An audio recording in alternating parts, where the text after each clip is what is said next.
Hello there, ladies and gentlemen. You're watching our special live coverage of the latest regarding the Russian-Ukrainian file. Events are accelerating on the ground and at the international levels with in-depth discussions. With our panel of guests via Skype, we have Abdenour Toumi, political analyst from Paris. Thank you for joining us. And Maria Zulkina, political analyst in Democratic Initiatives Foundation from Ukraine. Thank you for joining our special talk show. The discussion and the live coverage continue right after this break.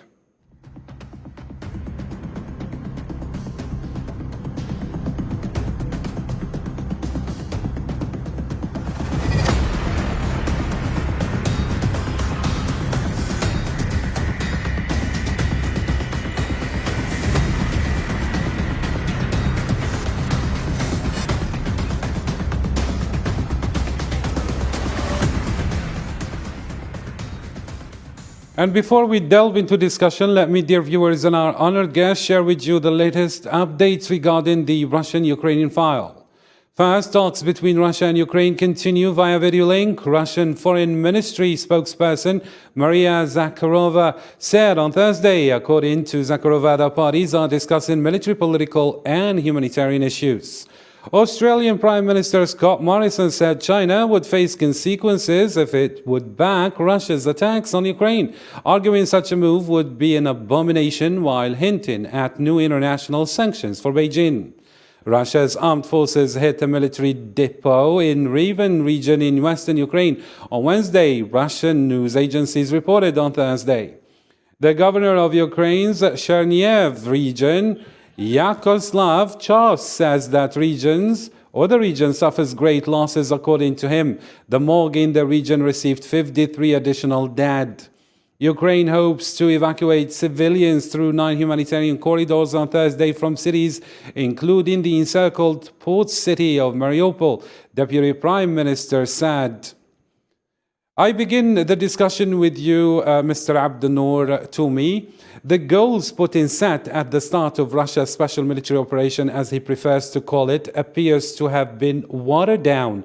But what is clear is that he sees this as a pivotal moment in Russian history.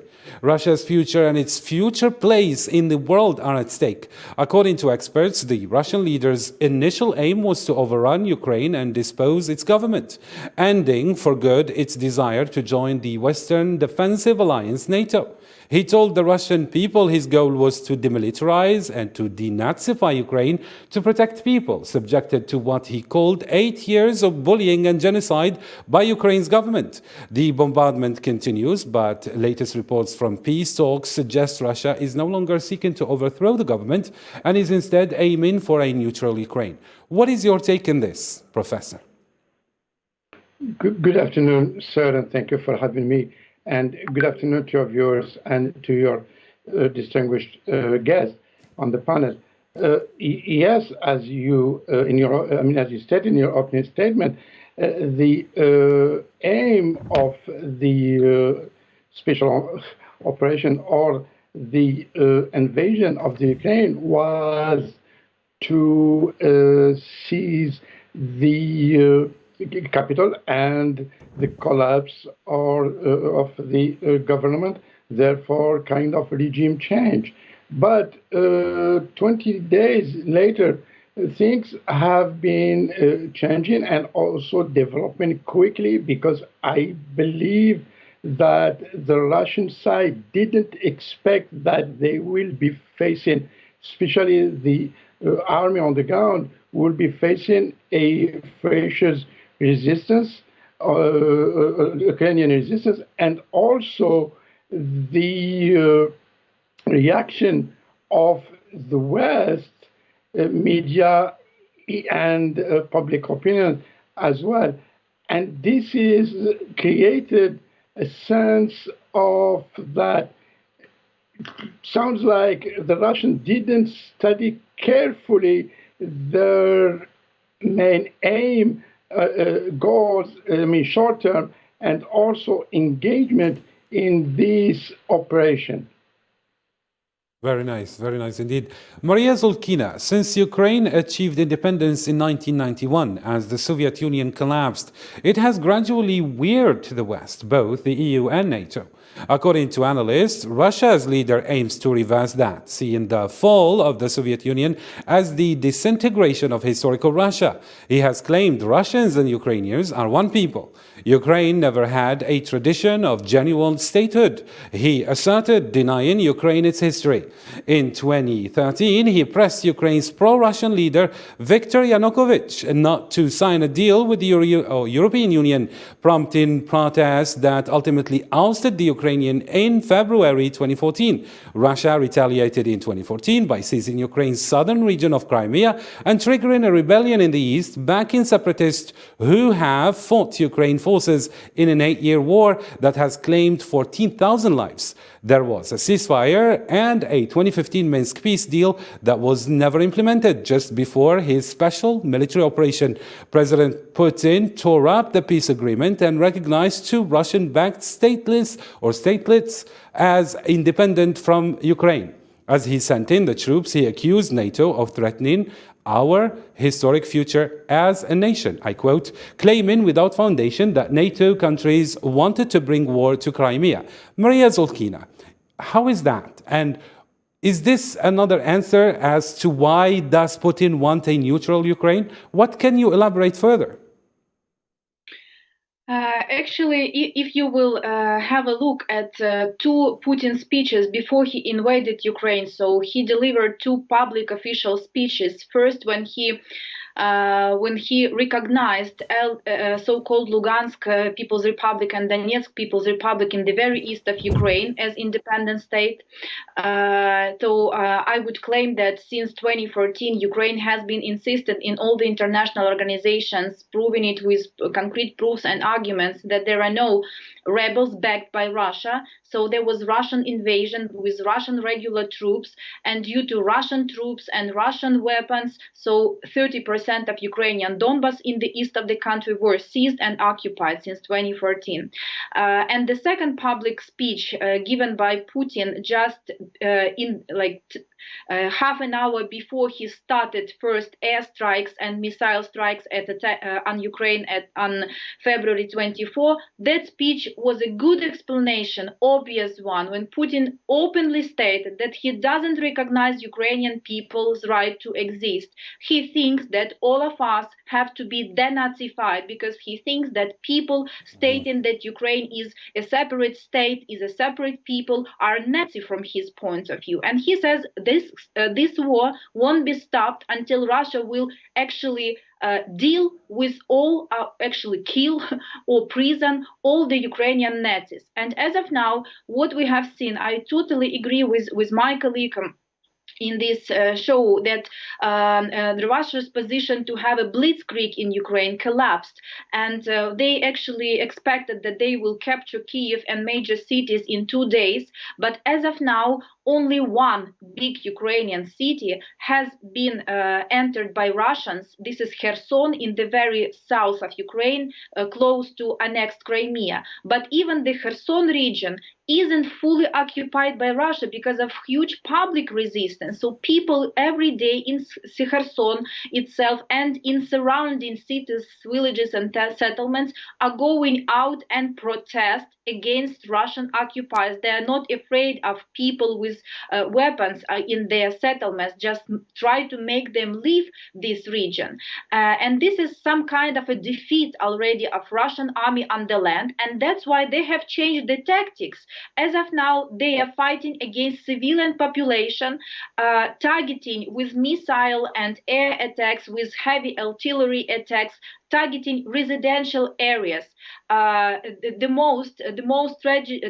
biggest tragedy is going on these days in Mariupol, which is in Donbas, which Putin says they had to protect. Russian-speaking city with 400,000 people living there has been blocked by Russian troops for almost 2 weeks already, and the real numbers of people killed there are already dozens of civilians. Today, the authorities of Mariupol said that can you just imagine that 90% of the buildings in the city has been already damaged or destroyed. Yesterday, the shelter, one of the biggest shelters in the city, which was organized in former drama theater, was targetedly bombed from air, despite the fact that people specifically have written in Russian like two signs,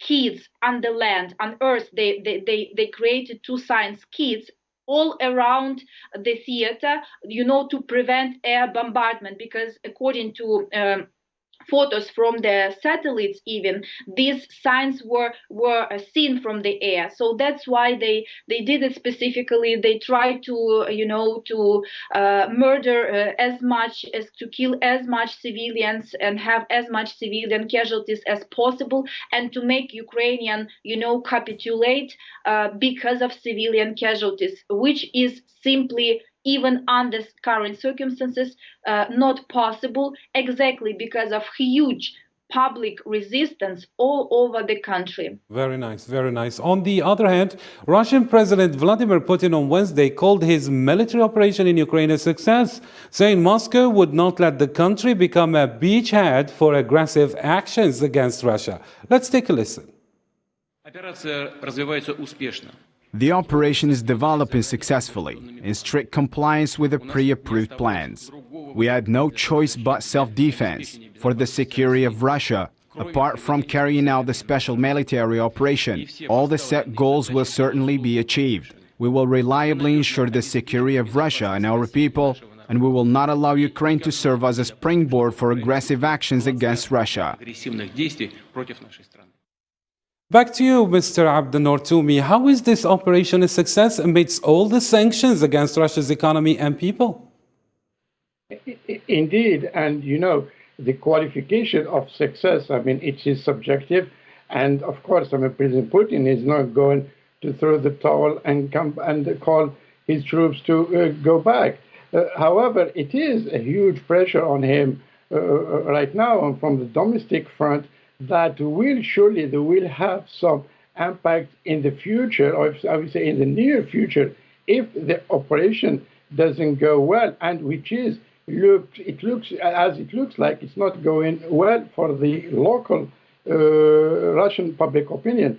But it's another side from this story. But what President Putin is trying to say is just trying to kind of like playing the clock and trying to hold off the, I would say, the euphoria of President Zelensky, who is now, it's already, portrayed here in the West as Winston Churchill of his time, by speaking like yesterday to the American Congress and this morning to the German House. But the question here is, how it's going to end? It looks like there are some, I would say, signs that President Putin also playing the card of the negotiation, even though it's still a very, very slow process. But let's say, for instance, the visit of Çavuşoğlu, Turkish Foreign Affairs Minister, yesterday in Moscow, and today, who will be visiting or will be hosted by President Zelensky in Ukraine. It looks like signs of Turkish mediation. On the other hand, there are some talks within the European Union, and also the visit. Here we see kind of, we say in our curriculum in Algeria, Hirak, we say diplomatic mobility from Ankara, who just welcomed or received the German Chancellor last week as the G7 president right now. But it looks like President Putin, he is capitalizing on this effort. And also, which is very interesting, I think it was the first time during this war we heard the word compromise, even though the neutrality that Moscow is calling for, on the other side, Kiev was ready for it and now is trying to skip it, because also on one hand, they know, I mean, the Ukrainians know well, I mean, the leadership in Ukraine now, they know that they will never be joining the NATO, but will be an open door to eventually join the EU, and looking for that as like the Europeans are trying to offer. And also, I think the Russians, they will accept that kind of the Austrian or the Swedish model. So on this stance right now, all the parameters of this war are setting on what's going to be next and how this will be playing. Actually, very interesting. In next week, NATO extraordinary summit in Brussels. Very nice, very nice. Which brings me to a further note on the escalation. White House spokeswoman Jen Psaki says US President Joe Biden spoke from his heart when he called his Russian counterpart Vladimir Putin a war criminal and described Putin's actions barbaric and brutal. Let's follow this report, then we get back to our discussion with my question to you, Maria. US President Joe Biden calls his Russian counterpart Vladimir Putin a war criminal, answering a reporter's question after an event at the White House. I think he is a war criminal. Will you be meeting with him? Jen Psaki, White House spokeswoman, stated that Biden was speaking from heart when he called Putin war criminal. The president's remarks speak for themselves. He was speaking from his heart and speaking from what he's seen on television, which is barbaric actions by a brutal dictator through his invasion of a foreign country. There is a legal process that continues to be underway at the State Department. That's a process that they would have any updates on. The Kremlin, however, responded saying that this rhetoric is unacceptable and unforgivable. We believe such a rhetoric to be unacceptable and unforgivable on the part of the head of a state, whose bombs have killed hundreds of thousands of people around the world. No American official had so far publicly used the terms war criminal or war crimes, unlike other states or international organizations. The head of the European diplomacy, Joseph Borrell, for example, last week described as heinous war crime the Russian bombardment of establishment housing, a maternity hospital and a pediatric hospital in Mariupol. Yes, Professor Maria Zolkina, how can we read this escalation from the part of the US? Are we going to expect any outcome, an international trial against Putin's war crimes, since he called them a war criminal by the US now? What are the repercussions of this? The investigations regarding the war crimes conducted by Russia in Ukraine has already started. So 41 countries has already appealed, a couple of weeks ago, has already appealed to International Criminal Court, to Prosecutor's Office of this International Criminal Court to start the investigation. Investigation was started. From yesterday, the team of the Prosecutor's Office of International Criminal Court has started its working exactly in Ukrainian territory, gathering all the proofs for war crimes conducted in Ukraine. So as of now, Russia has been violating all the rules of war conduction, of the warfare, because war is not conducted without any rules. There are strict rules according to, for instance, Geneva Conventions and additional protocols to it, stating clearly that civilians should not be targeted, residential areas should not be targeted, chemical, biological, or nuclear, even tactical weapons have not to be used by any of the sides. I will remind that besides of the heavy civilian casualties and targeting residential areas all over Ukraine, we have seen that Russia has seized already 2 nuclear power stations, power plants in Ukraine, one in Chernobyl, that one where the biggest nuclear power explosion took place back in 1986, and that was the technogen catastrophe for Ukraine and for all the Europe. And the second one was captured in Zaporizhia region, Zaporizhska nuclear power plant. This is the biggest in Europe nuclear power plant. It is now under the full control of Russian troops, and it is again directly violating the additional protocols to Geneva Convention, which prohibits actually to attack any objects of critical infrastructure, especially those including potentially harmful and dangerous containments, and which can lead to some overall effect for ecology, for technogen situation all around. So Russia has already violated and has already doing war crimes in Ukraine, and of course there will be results of this investigation. As of now, the most important problem is to fix everything which is going on the ground, because international organizations are not willing to work under such circumstances as actively as they have to.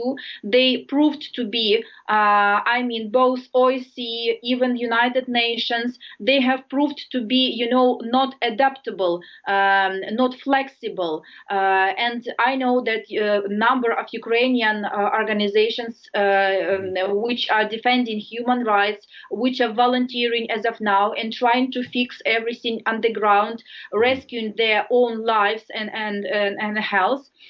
They have appealed number of international organizations to create a flexible scheme when the evacuated from Ukraine staff of international organizations can be substituted with those Ukrainian NGOs representatives who are still in Ukraine, have experience of relevant respective work with fixing crimes and so on, and they have to replace the work, to replace the staff of UN, Red Cross, Christ, and OSCE to monitor situation on the ground and to fix everything. Very and nice. to support International Criminal Court. Very clear indeed. Back to you, Professor Abdel-Nour. How do you read this development, as our guest highlighted that we need a proper investigation? I mean, using this terminology as a war criminal, I think is a little bit exaggerated, let's say. I agree. I would say it's over-exaggerated because, sure, I mean, on the form, it's a catchy phrase that we heard that before at any war, and especially when it comes to the Americans, and I think they know better about their crimes that was orchestrated in Afghanistan and Iraq, and even on their leaders, like, for instance, President George W. Bush and his late Defense Minister, Donald Rumsfeld, and so on. But this is another issue. But on this, the International Criminal Court, I believe it is irrelevant, as Professor Maria stated, that this goes to the global governing institution. I mean, the UN, which is also irrelevant, is not doing its job. And also, I think the question of the war crime, or to pursue war crime, country leaders who launch wars like this, I mean, it is unfortunately goes on the southern leaders, on the poor states, like we saw that what happened with Omar al-Bashir, president of Sudan, and the president of Cote d'Ivoire, Gbagbo. Besides this, sure, I mean, to give some, let's say, to be fair, I mean, they did call Milosevic in the late 90s. But other than this, I mean, it's still a complex issue, because even the Rome Accord, it doesn't apply well with the imperatives and even the chart of the court itself. So, but on the other hand, I mean, it's important also for the human rights organizations and NGOs to launch this and to kind of raise an awareness vis-a-vis the public opinions, and also kind of, I would say, a scare factor or element for leaders who are also, or who will be willing to do or to portray such acts illegally, and so on. Very nice. Russian President Vladimir Putin believes that the avalanche of Western sanctions and condemnations hitting Russia, its economy, its sportsmen, and its world of culture is comparable to anti-Semitic persecutions. Let's take a listen. In trying to nullify Russia, the West dropped its mask of civility and began to act belligerently, demonstrating its true nature. There are obvious parallels with the anti-Semitic Nazi programs carried out in Germany in the 1930s of the last century. Professor Maria, how is this related to Russian President Vladimir Putin promised financial help to ordinary Russians and the country's businesses on Wednesday? He called on the nation to come together to overcome the West's economic blitzkrieg, let's say. Do you think he's able to overcome all these sanctions? I think Russia is not able to overcome these sanctions, and we all have seen that, according to Russian reaction, they didn't expect that sanctions and financial isolation on the side of the West will be so strong. They definitely expected sanctions, but they have seen before the invasion that European Union was not ready to launch any kind of sanctions, significant, serious ones, as preventive ones. So that's why Kremlin expected that sanctions would take place, but they would not harm Russian economy up to default or pre-default situation. And as of now, we have seen that private businesses, state businesses, financial links were interrupted. Businesses has left Russia. It means that millions of people will stay without work. For instance, all the international companies which have already left Russia because they didn't want to have the risk to be under the sanctions because of cooperation with Russian banks and Russian financial system. In all those companies, approximately around 8-10 million of Russians were involved as workers, as local staff. So nice. Russia is expecting to meet default situation in a period from 1 week up to 3 weeks, according to different international audit agencies. Very nice, Professor Maria. Since we're running out of time, one last question to you, Mr. Abdelnour.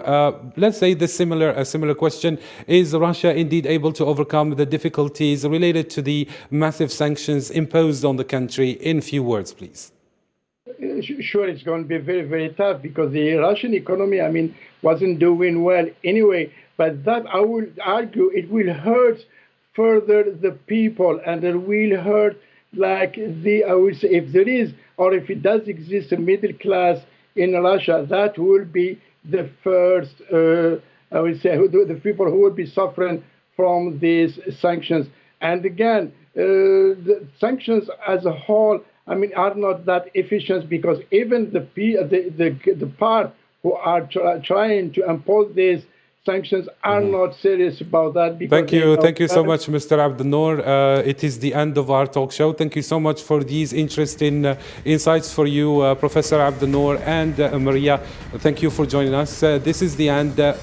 Our coverage continues in further, let's say, editions, and bye for now.